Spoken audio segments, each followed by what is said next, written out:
Good afternoon, everybody, and welcome to another presentation as a part of the Berkshire's High Peaks Festival. My name is Carolyn Regula, and I will be your host today. All of our talks and lectures are also being recorded and will be available after each session on our YouTube channel. Please consider supporting Close Encounters with Music and our ongoing festival. Our mission is to engage the imagination of diverse concert audiences in a welcoming setting, to connect listeners to performers and composers, and foster the excitement and sense of community that live performance builds, to establish a comfortable listening environment, and to turn performances into enriching, educational, and uplifting experiences. I will be including a donation link in the chat for Close Encounters with Music. You can also use the chat to talk amongst yourselves during this presentation, and you can also use the Q&A feature at the bottom of your screen to submit questions for our presenter. I will be collecting questions at the end of the presentation and relaying them to our speaker for you all. I am so excited to introduce our speaker for today, cellist Marc Moskovitz. He has appeared throughout the Boston area in esteemed orchestras such as the Boston Pops and the Boston Pops Esplanade. He has recorded works by Piatti, Popper, and in 2006, he gave the North American premiere of Zemlinsky's rediscovered cello sonata at the Library of Congress. Hunter has had scholarly work that has appeared in leading music journals and the New Grove Dictionary of Music and Musicians. He has contributed program notes for opera houses and orchestras on 3 continents, and his biography of Zemlinsky won the 2018 Choice Outstanding Academic Title Award. It is with great pleasure that I turn things over to our presenter, Marc Moskovitz. Good afternoon, everybody. It's my pleasure to be here with you today to talk about a subject that many of us can probably relate to directly, whether we're musicians or not, and that is music that sprang from periods of crisis. Although we're going to talk about very different types of music, all within the Western tradition. Perhaps I should have entitled my talk Crisis in Creativity. It doesn't sound so dire, and we're going to anyway be looking at a number of creative works that sprang from periods of duress, whether or not the composer was directly affected. I noticed the Schumann Quintet that introduced our talk today. I could have talked about any number of works of Schumann, for example, that sprang from periods of crisis in his own life. But we're going to go well before Schumann and well after. The tone of some of this music seems to reflect the crisis and the cries of these composers, but some of it, I believe, actually stands apart from the conditions surrounding the composer or the times in which he, in this case, all male composers, found themselves. However, many of us have found productive ways of coping with COVID. And as we'll even see, in some cases, there is not necessarily a direct connection between the pain surrounding the current epidemic and the music that sprang from this or other crises. And of course, because Western art music tends to require a fair amount of time to produce or gestate, it may be months or even years before we begin to see the products of the current pandemic and how that will give rise to works of music from today. So to kick things off, I'd like to look for a moment at a work by Bach, a composer with whom we're all familiar. Among the towering portfolio of works that Bach left behind, and many have been lost, so it's his grand opus is even larger than the impressive amount we find in his catalog, are the cantatas, which were works that were composed every Sunday of the church year. Bach completed several of these cantatas which he began composing in Leipzig not long after he arrived there for new employment in 1723. Most of Bach's cantatas draw on texts that implore God's help for forgiveness or God's bounty. And actually, many of the cantata texts are based on second or third rate prose, the authors of which in many cases have been forgotten, but which were raised to a level of profundity, of course, on account of Bach's own music. But one piece in particular, a cantata which is entitled Es ist nichts Gesundes, that is, there is no health in me, or nothing healthy about me, is particularly suited, I think, to our purposes today. This cantata actually followed about a year after the Great Plague of Marseille, which began in 1720 and raged for 2 years and took away some 50,000 of Marseille's total population of 90,000. And in addition, some 50,000 more people in areas to the north of Marseille, eventually reaching as far as Aix-en-Provence and Toulon. So I want to begin by playing a little bit of this cantata. We're going to listen to the first bass aria. And I think it's the tone of the work is very adequately captured by Bach's use of a bass singer. And the work is accompanied by, as we would expect, continuo, so like keyboard and cello in this case. So this is the bass aria from Bach's Es ist nichts Gesundes.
So this is a very unique work in Bach's cantata Ovra, especially with respect to the text. He invokes images of leprosy and the plague. These are, of course, these are elements that were very much a part of life in the 17th century and earlier. In fact, I just came across a YouTube article recently, 3 days ago, I think, that the plague was just discovered in a squirrel, I think, in California. So it's not something that's been eliminated from our world at all. These are, of course, the ideas of plague and leprosy are metaphors in certain sense for the plagues of life that the living must endure.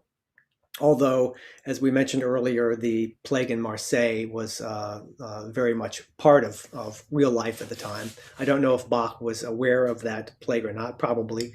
But regardless, it was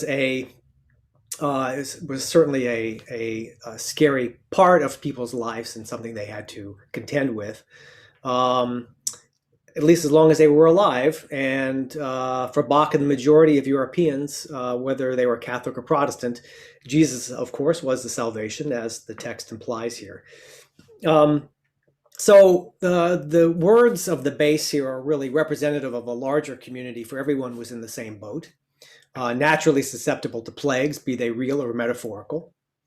I thought it worth jumping back in time to a piece of music that was actually composed during the Black Plague, the Black Death, sometimes known as, which began around 1347 and actually extended through the middle of the 18th century and swept across Europe.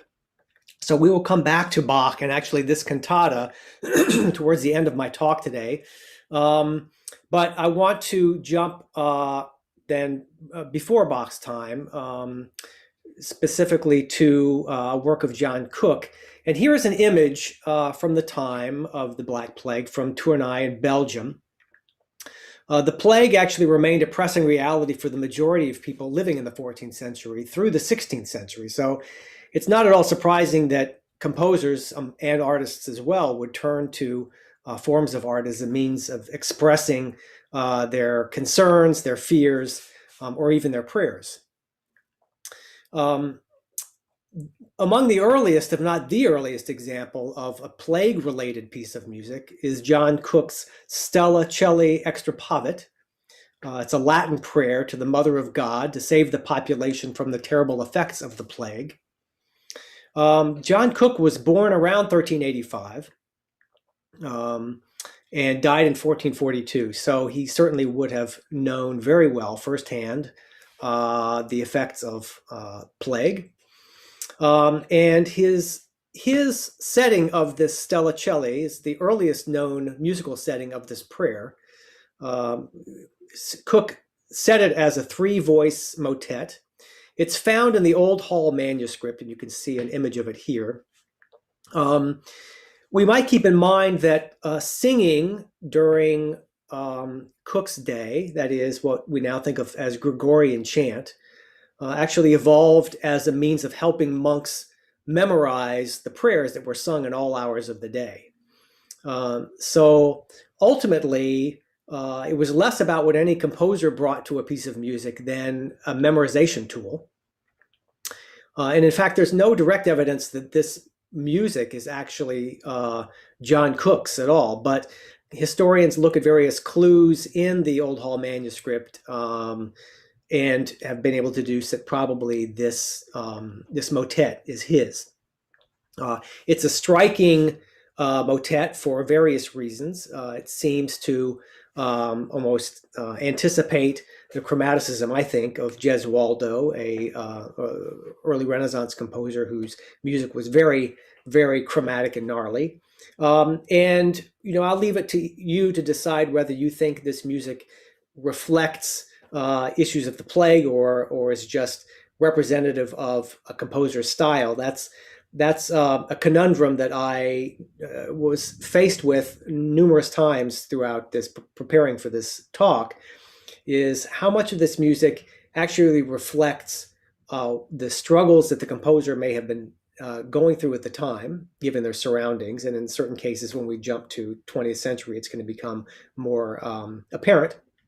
And when is this simply music that was kind of indicative of the composer's style and happens to set a text that relates to a crisis of some sort? In the case of the Bach, for example, that was very much Bach's style. This was his early cantata style. And there was nothing aside from the text, in my hearing, aside from the somber quality of the music, that reflects the plague in specifically. Much of Bach's music, of course, takes on that kind of a tenor, but it seems particularly apropos given the subject matter.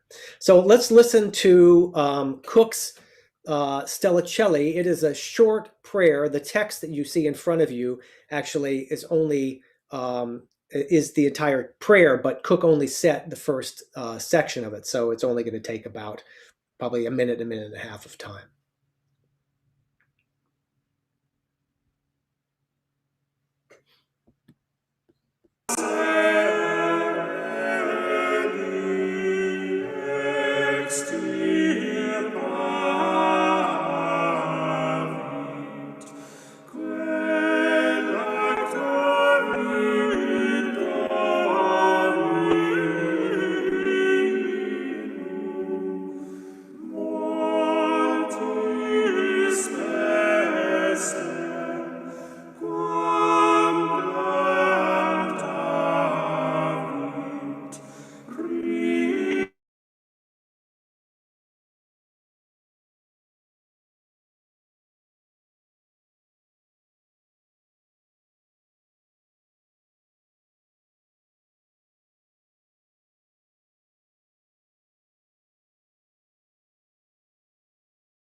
We know next to nothing, actually, about John Cook's life, aside from a couple of places of employment of his. What his direct connection to the plague was, we don't know. But most likely this was simply music that was meant to accompany this pre-existing chant. And Cook's representation in the Old Hall manuscript, I think, dominates the majority of composers that exist there. So this is one of the reasons why I believe historians attribute this work to him. But of course, the role of the composer would naturally change over time. The composer becoming more of an individual, expressing his or her own thoughts, as opposed to serving as kind of a mouthpiece for the larger community. And in that capacity, we can kind of envision Cook and, of course, Bach, where the cantatas, for instance, are meant to represent his Lutheran congregation, for example, speaking on behalf of them. But as time went on, of course, composers became more individual. Their works became more distinct, and they began to compose what they were thinking, what they were feeling, as opposed to plugging their music into a pre-existing liturgy, for example. The nature of the music composed in the times of crisis also changed as the composer became more individual. We might again think about Bach. The Chaconne, for instance, his well-known solo violin work. Historians believe that this is a work that was composed upon Bach's returning to the town of Curtin, where he had been away with his employer at the time, Prince Leopold. And when he returned, he found that his wife, who had been healthy when he left, was not only dead but buried. And so there's some thought that the Chaconne was his kind of eulogy to her, at the very least expressed the pain and anguish he was feeling upon coming home and finding his wife both dead and buried. And there are numerous pieces that we can talk about in talks of this nature. During the classical era, for example, we might think about Haydn's Mass in Time of War. This was a work that Haydn composed in 1796 at the time of Austria's general mobilization into the war. It was 4 years into the European war that followed the French Revolution, for example. Beethoven, a composer that we think of often as being kind of the first composer to invest his music with autobiographical references. There are many instances we could talk about with him. That in itself would make a great talk.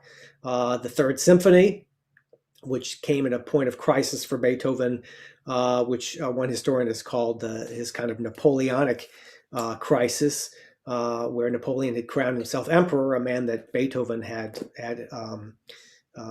kind of proclaimed as his own hero until that happened.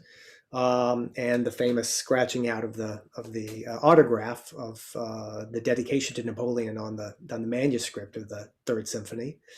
And much later in Beethoven's life, for example, he wrote a movement of a string quartet of a hymn of thanksgiving for having come out of a long illness.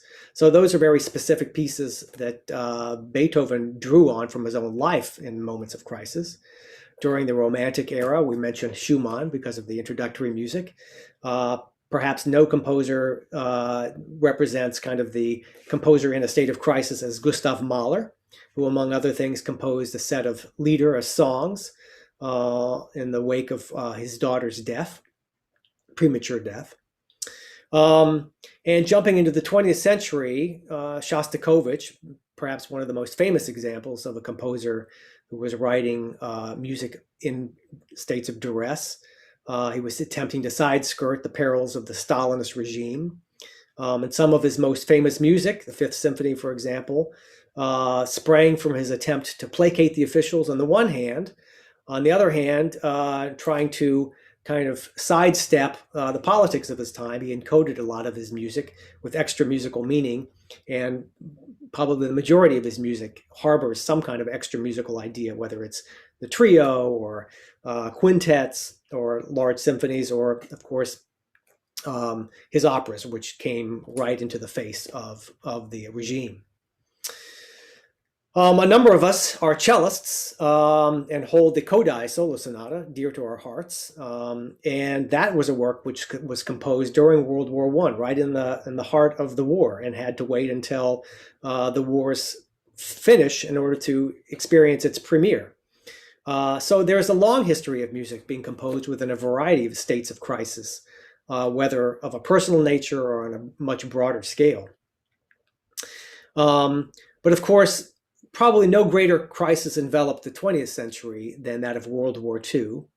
And among the most famous works to spring from the war was Messiaen's Quartet for the End of Time. Now, many of you know this piece or are familiar with it, so I'm not going to play an example of it, but I am going to read a portion from a description of the actual first performance of the work, because it's inseparable in many ways from the piece itself. Messiaen had been a French soldier. He was captured at Verdun and sent to a Nazi camp, a Stalag, in Lower Silesia. And it was here where he wrote the Quartet for the End of Time. It was premiered apparently in something like 4 degrees Fahrenheit temperature. Messiaen was liberated less than 1 month after the work's premiere. So that's the good news, probably, of today's talk.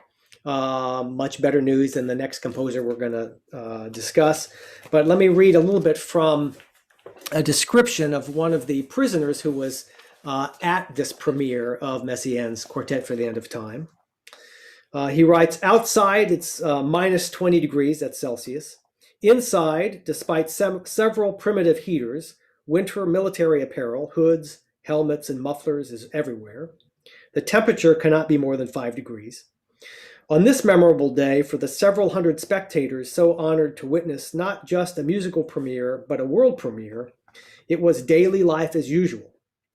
At 6 o'clock, distribution of ersatz. From 8 o'clock until noon, the prisoners attended to their assigned duties. At noon, cabbage soup for all. From 1 to 4 o'clock, various chores. At 5 o'clock, more ersatz is distributed, along with a fifth of a loaf of black bread with a little fromage blanc and quite a bit of grease.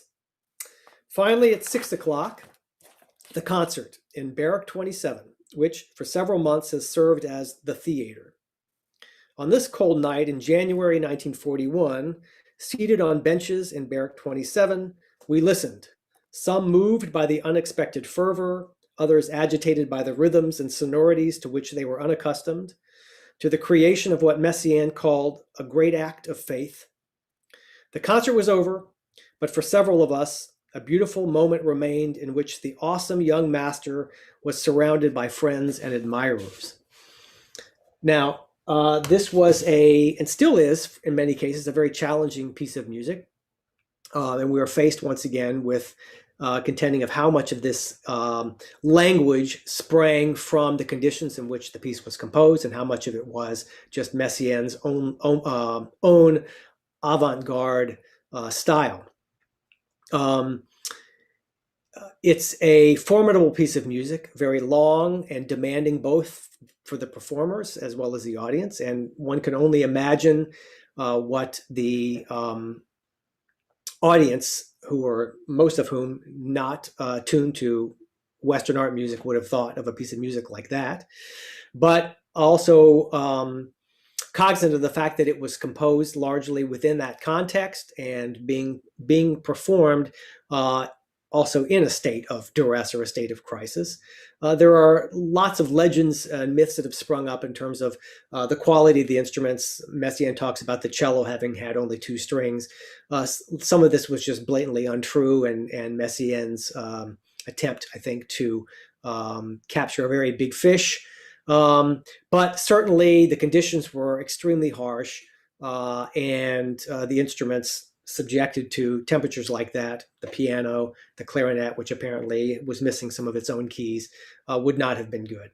So even in the best of circumstances, a piece like that is incredibly challenging. One can't even imagine what the performers were dealing with in those kinds of circumstances. The composer I want to look at, however, for just a moment, Gideon Klein, did not leave the confines of the camps, unfortunately. He was not nearly as lucky as Messiaen. He was a Czech pianist and composer born into a Moravian Jewish family in 1919.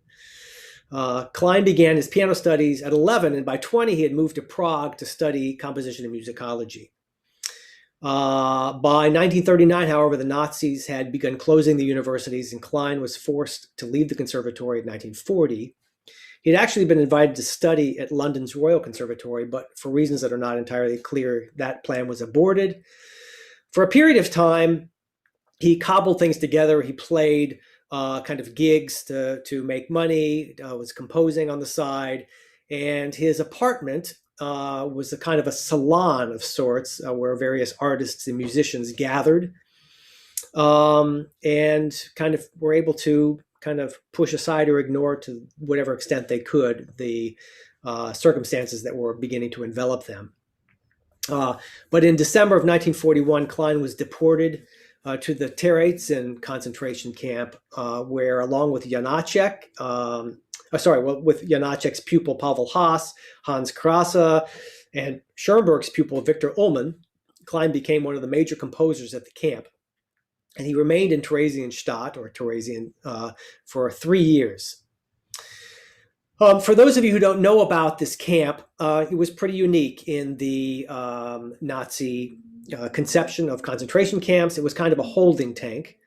It was not a killing machine like Auschwitz, for example, or Birkenau, but its inmates were held there generally before they were shipped off to other camps, in many cases, or in most cases, where their lives would end.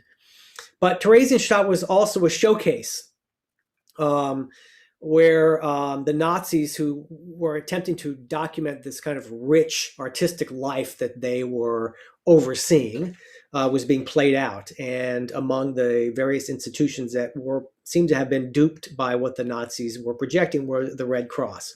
So Red Cross representatives would come, inspect the camp, concerts or theater pieces would be put on, and everything seemed to be as well as they could be, similar probably to the conditions that Messiaen experienced, but certainly not anything more desperate than that. And despite these adverse conditions of day-to-day life, Klein seems to have flourished. He became an educator on musical and other subjects, devoted himself to teaching the camp's orphans.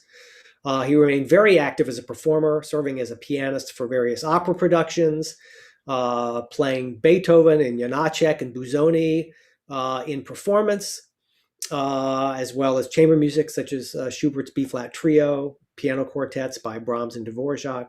So from the outside, it looked like a very rich and almost encouraging scenario, but of course it was anything but. Klein also displayed conspicuous artistic growth during this period as a composer, completing several choral works, a formidable piano sonata, a string quartet, and his final work, a trio for strings, which we're going to hear a little bit of in just a moment, was completed only a week or so before he was transported to Auschwitz, actually. And in October of 1944, less than 2 weeks after completing this trio, Klein was shipped off to Auschwitz, and then from there to a Fürstengrube, which was a coal mining labor camp. Klein died of unclear circumstances during the liquidation of the camp in January of 1945. Prior to leaving Theresienstadt, fortunately, he had confided his musical manuscripts to his girlfriend there, and they were then turned over to his sister at the war's end. We're going to listen to a little bit from this string trio, and while you're listening to it, I would like you to try to, we obviously can't put ourselves in the mindset of any of these composers or people who are living through something like that, but what I want you to reflect on is, does this music sound like it was a product of somebody in a state of crisis or duress? Certainly he didn't know what was on the horizon several weeks coming, but certainly must have known that things were not going to get any better when he left the camp. So this is a little from the opening movement of Klein's string trio.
So the first movement of Gideon Klein's string trio. What are we to make of this? It's really hard to kind of square all of that with what was going on.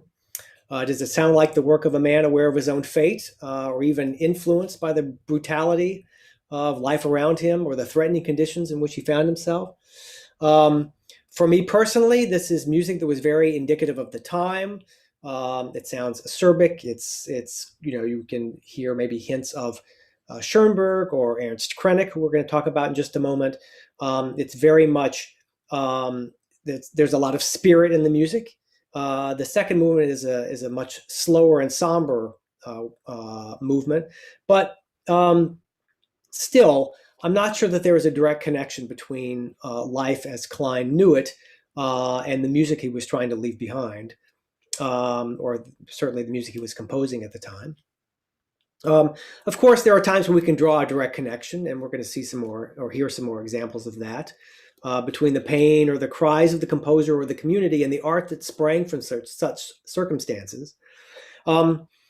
I want to read to you a passage about the music of Ernst Krenek, who was a Viennese-born composer, born about 20 years before Klein, and given his notoriety, probably Klein was very well aware of Krenek's own music. In this description, this description is captured by a music publisher by the name of Hans Heinsheimer. I don't know if those of you are well aware of this writer. This is a work called Menagerie in F sharp by Hans Heinsheimer. He was also Viennese. He worked for the Universal Publishing Company in Vienna. He introduced Berg to Louis Krasner, for instance, which ultimately gave rise to the Berg Violin Concerto. He was a mover and a shaker, and he fled Nazi Germany, as did Krenek. Came to the United States in 1938, and soon became head of the Boosey and Hawkes music publisher, major music publisher at the time. He was, in some of his early efforts, promoted the El Salon Mexico by Copland. He worked intimately with Copland and Bartók. He was the one actually who arranged to have money sent to Bartók, unbeknownst to Bartók. He worked with Stravinsky, Kodai, Barber. He was really the major music in charge of the major music publication in the United States, and he actually left or was fired from Boosey and Hawkes as a consequence of this book, which he talks a lot about the music publishing industry, and has not a lot of great things to say about it. But he went on from there to head up Schirmer, so it didn't seem to have done him so badly. Anyway, in this book, and I highly recommend you can find it used copies still on the internet, extremely fascinating reading by a very fascinating man who was plugged into every major composer of the time. But he writes here about having heard Krenek perform a piano concerto of his shortly after Krenek came to the United States, and the effect of that performance on the people in the hall. So he talks about after Krenek had left the stage, the sudden crescendo of buzzing voices, clapping seats, dropping programs, hellos and how do you do's filled the hall. The people next to me kept quiet. The old lady was reading the program. After a little while, she looked up and turned to her husband, and now she said something that should put that unknown Boston lady among the great thinkers of our time. Conditions, the old lady said, conditions in Europe must be dreadful. I never forgot these words. I didn't have the heart, and I didn't know enough English, to speak to the old lady. I wanted to tell her that no music critic, no scholar, and no news commentator had ever found a verdict so clear, so simple, and so final. She had said all that was to be said about the music she had just heard. The fear in the music, the confusion, the shock, the tension, the despair, the emptiness, the decaying philosophy of the dead end.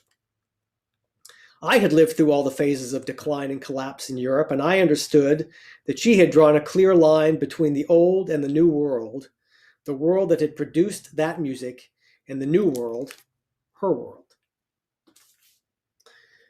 So we circle then back to that kind of confluence of composer and how much of their work was indicative of the life in which they were attempting to capture, or were they attempting to capture that at all in their notes. The last two composers I want to look at today are composers of our time. Both are alive. The first is John Corigliano, who is one of the major composers of our day, Pulitzer Prize winner, is on the composition faculty of Juilliard. His father was for many years the concertmaster of the New York Philharmonic, so John Jr. came by his musical pedigree in fine style. In 1987, Corigliano was the first composer ever to serve as the composer in residence for the Chicago Symphony.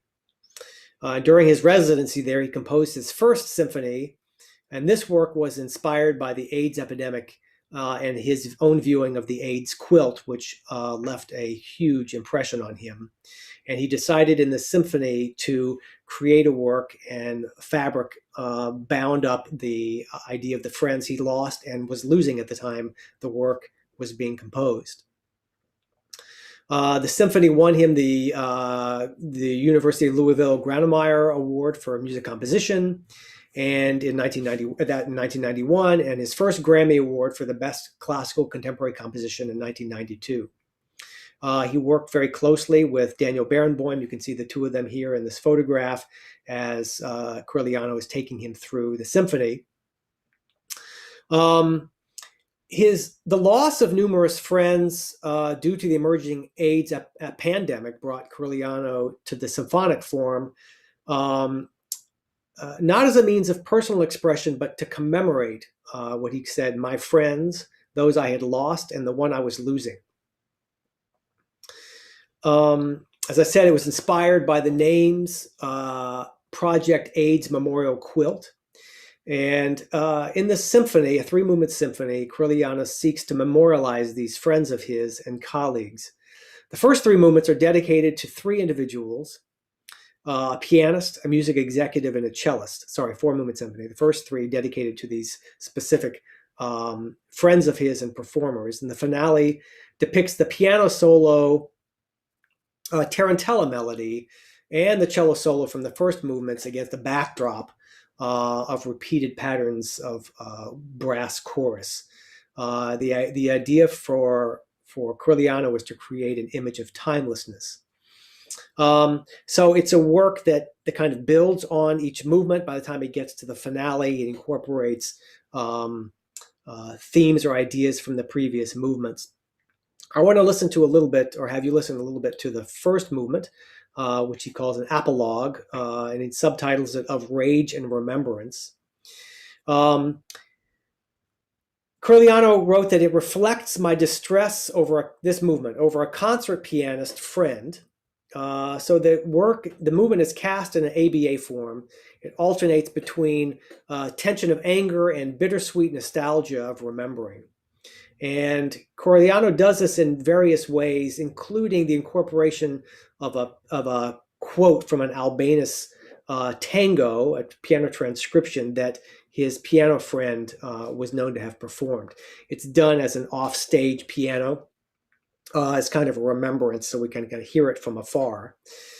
Those of you who are not familiar with Corigliano's style, it's in certain ways much more accessible, you might think, than even Gideon Klein's music from several generations earlier. He uses very often very tonal language, but also great space. It's a very large orchestra, but it's not always used for massive amounts of sound, kind of Mahlerian in this sense. There's often a great sense of chamber music as well. And we're going to have instances of both of these, both a great tenderness, mysteriousness of ideas that are kind of like playing off of one another, and then huge outbursts of brass as we kind of hear the anger that Corigliano was certainly feeling at the time, but also he was trying to convey to his listeners during this awful epidemic that seemed to engulf the artistic community as a whole. So this is a little bit from the apologue movement, the first movement of Corigliano's First Symphony.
So, especially within those last few measures, you can really hear the kind of multi-layering that Corleone uses in the symphony to convey these various ideas of tenderness, pain, longing, remembrance, anger, and obviously, as opposed to, let's say, the Bach cantata we began with, or maybe even the Klein. This is a work very much wrapped up with the AIDS pandemic that he was experiencing firsthand with friends of his.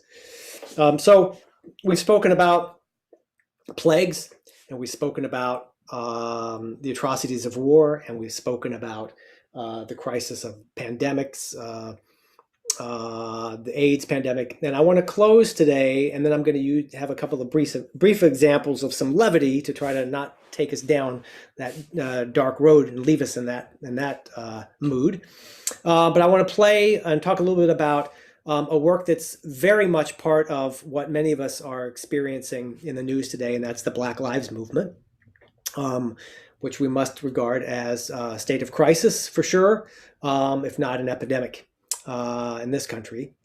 And this is a work, it's called You Have the Right to Remain Silent. It's a chamber work as opposed to the very large-scale symphonic work of Corleone by a California, USC-based composer named Anthony Davis, African-American composer who wrote this work for Anthony McGill, an African-American clarinetist, who's the principal clarinetist of the New York Philharmonic. Prior to playing in New York, McGill was the principal clarinetist of the Cincinnati Symphony, a city, not incidentally, who has experienced its own civil unrest. And in fact, in the very neighborhood where the orchestra now makes its home, a black teenager was shot and killed by a policeman. And that incident prompted major police reforms there. But backing up in the mid-1970s, more than 40 years before he won the Pulitzer Prize for Music, composer Anthony Davis was driving with his wife to a concert in Boston when a police officer pulled them over. He had put on a siren when he stopped me, Davis recalls, and I was going to say, well, what's going on? I'm going to be late for my concert. And his wife looked back at the police car and told Davis to be careful and not to leave the vehicle, that the officer had his gun drawn. And the couple learned later that someone matching Davis's description had robbed a bank. And Davis reflected that this could have gone that could have gone left very easily because mistaken identity is a reality. And obviously this is something that has plagued not just the African community, but of course that is the situation in which many have found themselves in. George Floyd and Breonna Taylor and Trayvon Martin, names forever etched in our memories, and of course so many more that we would never know.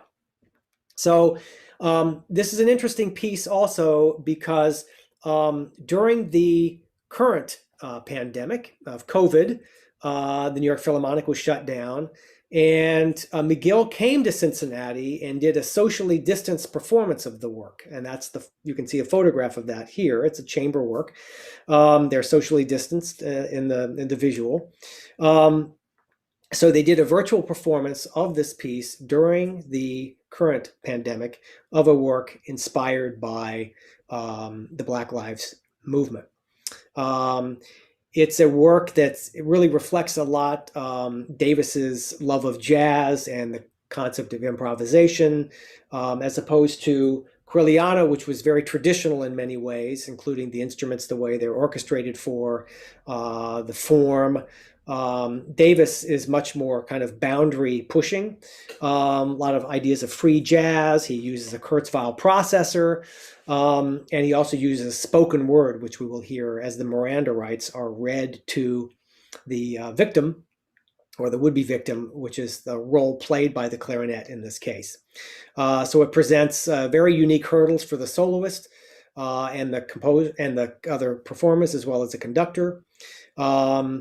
And I'd like to play for you a little bit of the third movement of this. And I think it will give you a very good idea of what Davis is trying to get across in this piece, which is so wrapped up in his own experiences and those of others during the Black Lives Movement. So this is a little bit from You Have the Right to Remain Silent.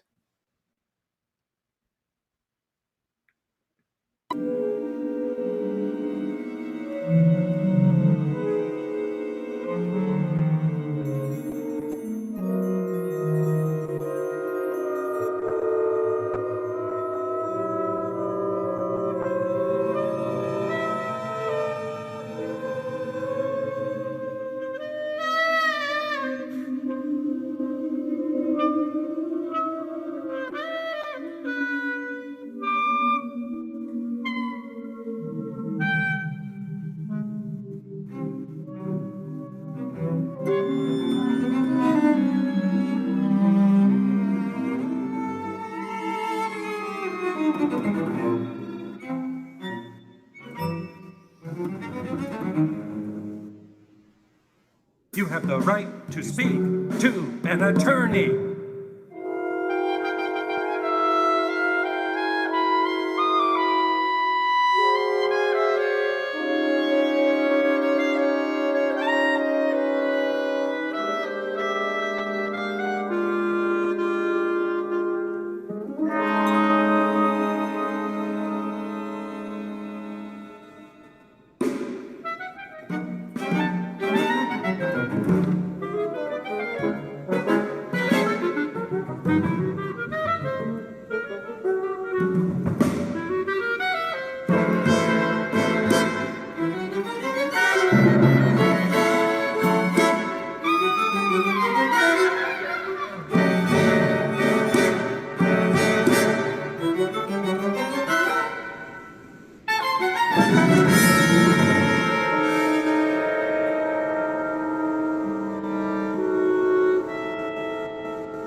If you cannot afford an attorney, one will be appointed to you. If you cannot afford an attorney, one will be appointed to you.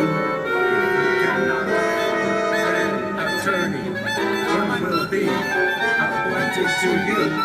One will be appointed to you. Appointed to you.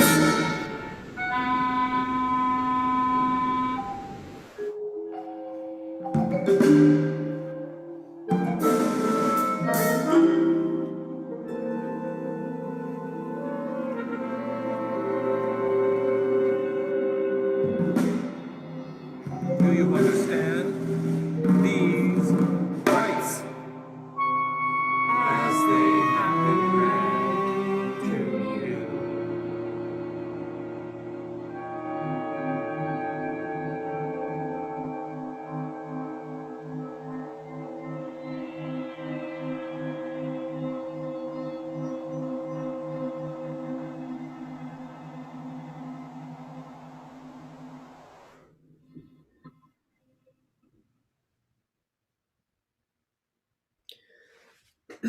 So a very different sonic experience from Corleano, the other things we've listened to, of course. Very forward looking. It brings to mind again the quote, I think, from the Krennic, that the music seems to express very much the surroundings that the composer found himself in. So very different instances of the results of this music, whether they are reflective of the crisis or somehow stand apart from that. And I think it's probably up to most of us as the individual to make that decision.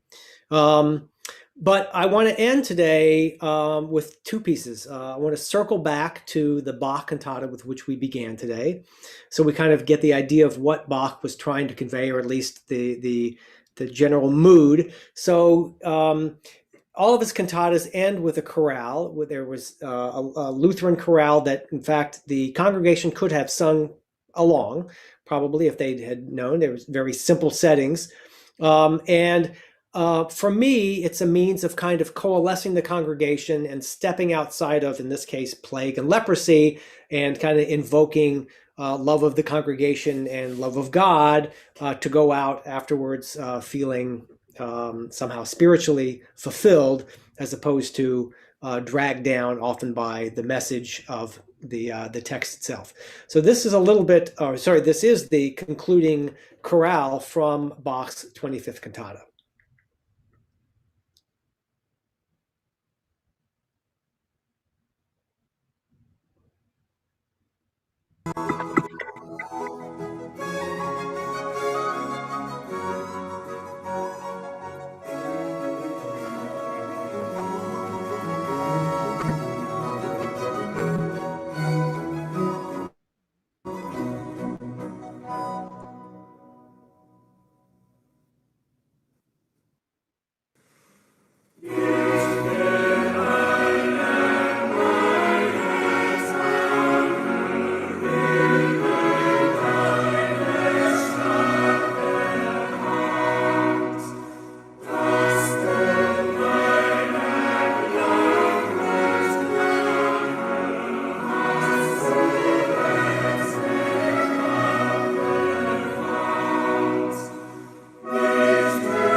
So after probably 15 or 20 minutes of texts based on how difficult life is, of course, the author of this text, and of course then Bach, would want to convey love of community and love of God, and to spread this feeling around, of course, right?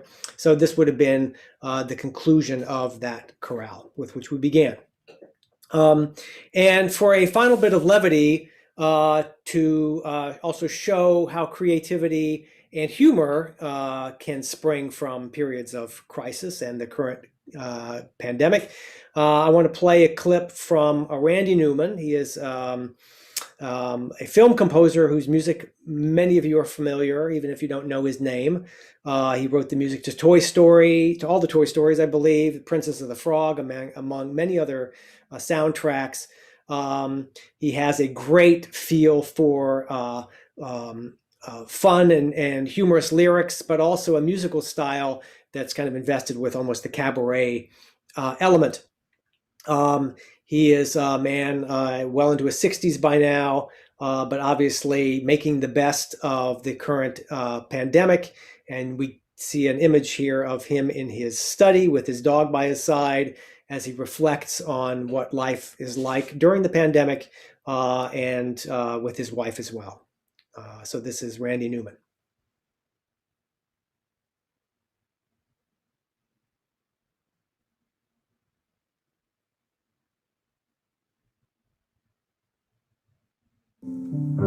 Stay away from me. Baby, keep your distance, please. Stay away from me. Words of love in times like these. I'm gonna be with you 24 hours a day. A lot of people couldn't stand that, but you can. You'll be with me 24 hours a day. What a lucky man I am. Stay away from me. Wash your hands, but don't touch your face. How you like that? Wash your hands, don't touch your face. I saw you. 30 years together, we're still having fun. Once we were two, now we are one. Let's go out and get a burger. You know, when you're done, you're gone. Memories of the past. Be kind to one another. Tell her you love her every day. If you're angry about something, let it go. If the kid's afraid, tell her not to be afraid. Don't let him touch your face. Don't let him touch your face. All right. Thank you very much. I wish everyone well, and I wish myself well to some extent. And stay safe. It's hard for Americans to don't like being told what to do at all. But in this case, you know, let's do it. Yeah? We'll be all right. Okay, all my love to everybody. Bye. So sage words from Randy Newman. At any rate, we will be interesting a year from now, 2 years from now, to see kind of what the musical results are in the classical music world from what's happened within the last year and a half. Hopefully by then the pandemic will be over, although it doesn't look like it's going anywhere anytime soon, unfortunately. So hopefully I've conveyed to you some of the various ways composers have approached times of crisis in their own lives, back in the 14th century up to today. I'm happy to take a question or two if any of you out there have questions, or if you want to express your thoughts about what you heard or anything I said.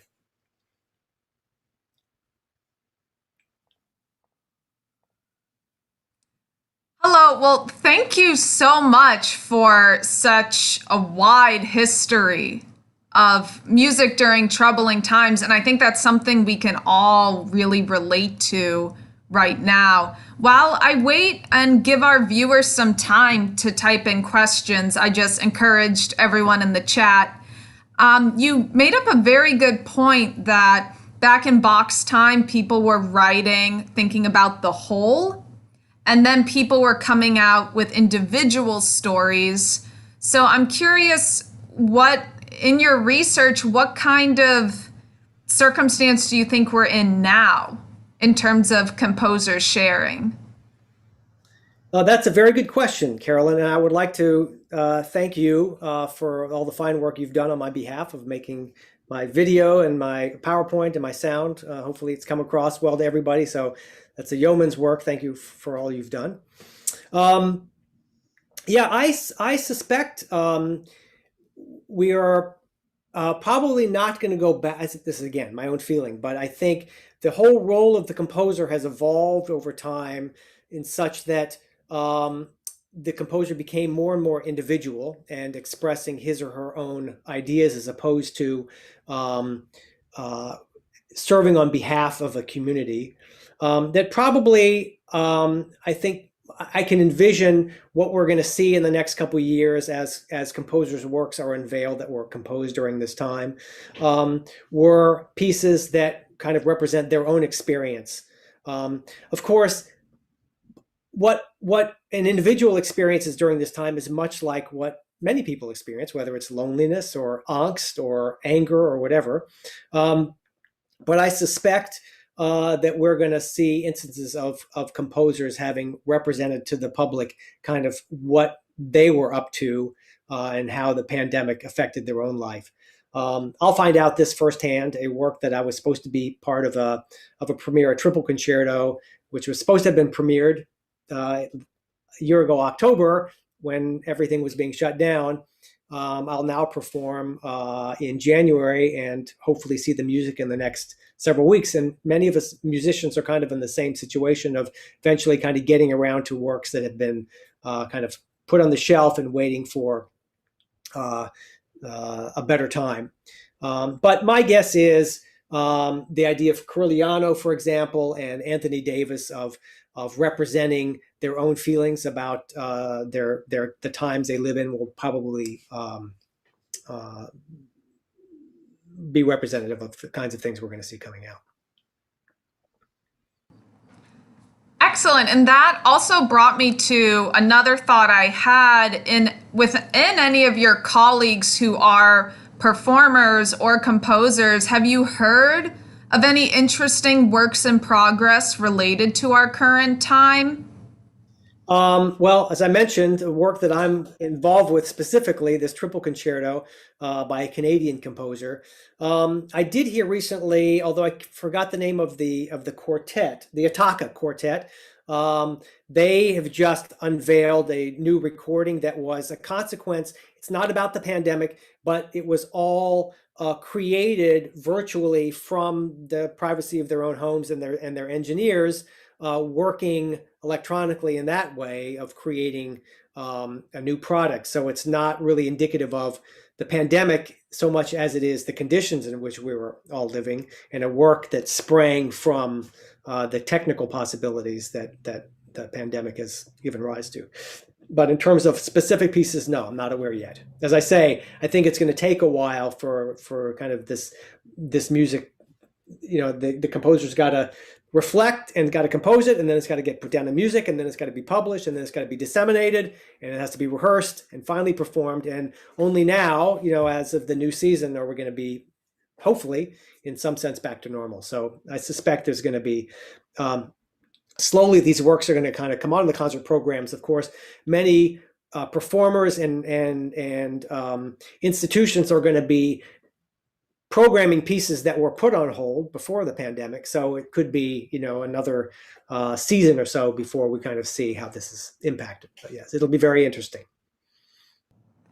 Excellent. We have a question from YouTube from one of our participants, Hannah. With the changing role of the composer, as you explained, how or does this change the performer's role in playing the composer's work? From my own perspective as a performing musician, when I take off the hat of a historian or writer and take my cello out of the case and play, probably it has not affected that so much. Our job as the performer is to play what's put on the page in front of us, and to do it with responsibility and to whatever we can bring to it. And I think it's going to be kind of I see them as very kind of separate entities. The composer, who's going to act as kind of the one to reflect on the time, whether it's what he or she lived through, or reflect on another time, something that they're recapturing, and that's a whole nother subject that we didn't speak about. But the performers, we've been sitting at home, biding our time, waiting to get back in the concert hall, and just the concept of sitting down within inches or a foot or two from our colleagues without masks, and being able to kind of make the kind of music that we were making in March 2 years ago, before all of this shut down, is going to be kind of revelatory, I think. The one thing I think that all of this will have done for the performer is make us aware of just how fortunate we are to be able to make live music in the world, and to be able to join our colleagues. Certainly for me, being socially distanced, having concerts canceled, doing concerts, with video, and not having a live performance with audience members, has kind of, I think, made us all aware of really why we're doing what we're doing. So. Beautifully said. We don't have any more questions submitted right now. So did you have any final parting words before we close today? No, I think it's a very rich subject. I'm indebted to Yehuda Hanani for asking me to speak on the subject. It's not my field of expertise. It came by way of a common mutual friend of ours who works with the festival, who read a book of mine about Alexander Zemlinsky, who lived through the Second World War and was very much devastated by what happened, although he fled Nazi Germany and came to the United States, but he was a broken man by the time he arrived here. But that was the catalyst for this talk. And of course, I've spent a lot of time, aside from preparing for this talk, thinking about these issues about how composers, why they write what they write. And it seemed like a very interesting and unique subject. So I was glad to be able to spend some time kind of ruminating about these ideas. A lot of them I don't have answers for. I can pose lots of questions, but obviously it's something that composers have been grappling with for hundreds and hundreds of years. So more of that. Oh, lastly, do you have any recent publications that any of our viewers could check out if they're interested in reading your work?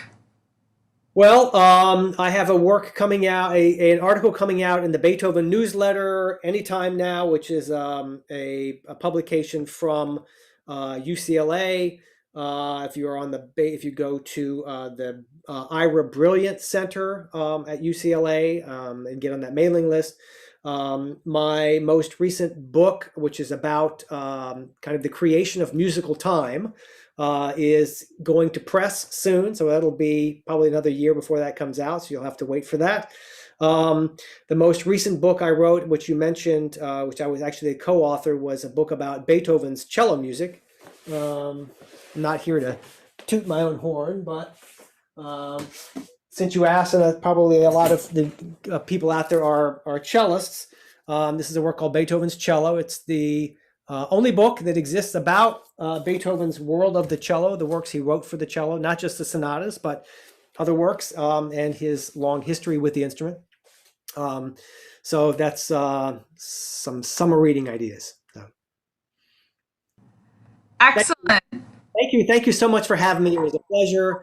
I hope that I communicated some new ideas and maybe introduced your audience to some composers they'd never heard of before. And I would encourage all of you to listen to the music that we spoke about today with headphones often, so you can get really great sonics. And I think they'll make a very, very strong impression. Thank you. Thank you, Carolyn, for all your work. Oh, thank you. Thank you so much for such a fascinating talk that is really relevant. And something that often stuns me when I think about this time is, though it's been very difficult, we are living in a point of history. We are a part of that timeline and that lineage. And you're exactly right. We're going to see a lot of different art forms coming out of it, different ways of expressing this time. So, maybe in 5 or so years, you can add us onto your PowerPoint presentation. Back in 3 years, and let's see where things stand. We can do a talk just about the music that came about as a result of this pandemic. So, yes.